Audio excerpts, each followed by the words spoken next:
Architect, tanong lang po, ano po bang talagang tama? Nakahiga o inkapatayo ang paglalagay ng isang parlina? Ayun mga guys, Marketing to your service again. Bali, talakayin naman po natin ngayon ng may init na pinagtatalunan sa social media, no? Kung paano nga bang tamang paglagay sa zipper lins, kung nakatayo o nakapahiga.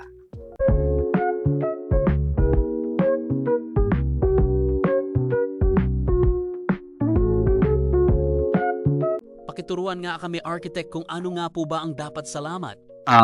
Bali mga ma'am and sir, no? Bilang arkitekto ng nakalipas na 16 years, ang take ko sa issue na to simple lang naman, no? Hindi na ako masyado magiging technical o may computation pa dahil labas na to sa pagiging arkitekto ko, sa kakayahan ko, no? At base na lang din po sa experience ko sa site at sa mga sinabi ng mga naging mentors ko na architects, engineers, kahit po yung mga nakasama kong foremans at roofing workers.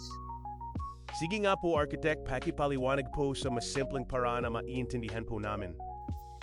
Bali kuha tayo ng sample ng zipper lins. Bali kung titignan nyo po, ito pong hawak ko, ito yung 2x3 na zipper lins na ginamit po natin dito sa mismong bubong ng kitchen namin sa likod. At ipapakita ko rin po sa screen yung roofing details na ginawa ko para sa isang residential project. At kung mapapansin nyo po, no, ang pagkakalagay ko ng mga zipper lins patayo. Bali kahit nung nasa school pa ako, no, nung nag-aaral pa ako, ganun din naman ang pagkakaturo sa amin Talagang nakapaganito ang pagkakalagay, no. Bali ito nga po, no, itong gawin nating example muna, no. Kung ikakabit natin yung zipper lins natin ng kaya higa, tapos magkakaroon siya ng dadalhin sa gitna na mabigat, kikita nyo po, mas madali po siya mag-bend. Pero kung yung parlina, yung nakasanayan po natin na nakatayo, sinasuggest ng mga engineer natin, ayan po, mas may laban po siya. Mas hindi po siya bumabaloktot kahit merong bigat sa gitna. Medyo naunawaan ko na po, Architect, ang kahalagahan ng simpleng orientation ng isang parlina. Tsaka bali mga mami sir, no? Parang totoo din naman po yung sinasabi ng iba na kaya nga daw po tinawag na zipper lins. Yan, pa letter C. Kumbaga, kapag in-install nyo kasi siya na nakahiga, parang mas more on siya na pagod na parlina, na pagod na zipper lins. At yung sinasabi din naman ng iba na pangit daw kasi kapag nakapatayo, kasi syempre di ba nilalagyan ng text screen sa taas, na pag nagkaroon daw ng leak, ng water leak, may ipon dito sa baba. Yan nga po, Architect. Ang sabi sa akin, na mas okay daw po na pahiga ang lagay ng parlina para hindi daw po mapupundohan ng tubig kapag nung katulo. Pero mga mami sir, no, medyo tama din naman yung sinabi nila na kapag nagka-water leak naman talaga, magkakaroon ng funding dito. Pero sa ganun po kasing issue na, no, ang nag-fail na doon yung mismong roofing, yung bubong na.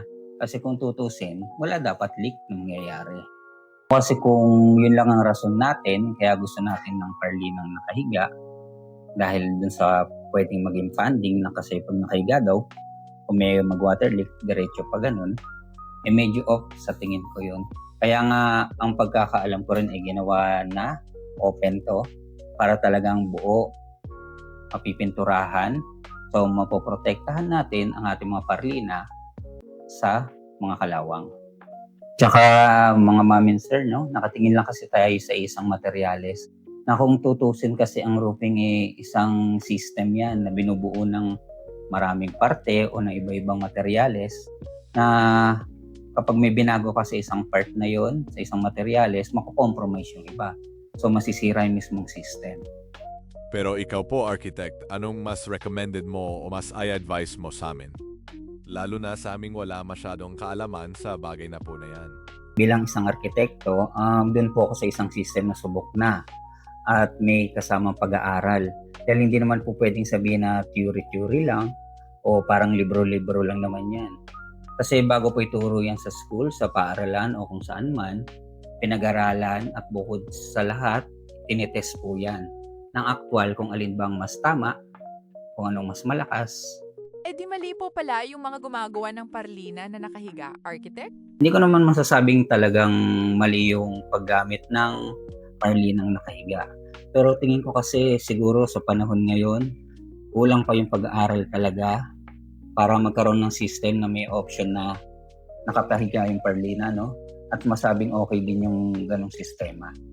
Na malay nyo, pagdating ng panahon, meron na tayong system na parlinang nakatayo, nakatulad ngayon, at magkaroon din ng system na pwedeng gamitin na talaga yung parlina na nakahiga na talagang subok at napag-aralan. Sa bagay po, architect, mas magandang sumunod na tao sa standard o sa bagay na napag-aralan na. Mga ma'am, no, bilang arkitekto, no, siyempre dun po ako sa napag-aralan tsaka yung may standard na. Kasi ang pagpapatayo ng bahay, hindi lang naman yung basta-basta eh. Bukod sa pera, oras, siyempre kaligtasan din ng mga taong nakatira doon. Kaya, yun. Ayun ang take ko sa issue na yan. Salamat, architect. Kahit papano naliwanagan na po ako sa bagay na yan. So muli po mga ma'am and sir, kung nagustuhan niyo yung video at may natutunan po kayo kahit konti, mag-request lang po ako na pakisubscribe ng channel at palike ng video. At pwede din po mag-comment for questions and request topics sa susunod pong mga vlog. So again po, I'm Marketing to at your service. Kita-kits po ulit sa susunod na video. Paalam!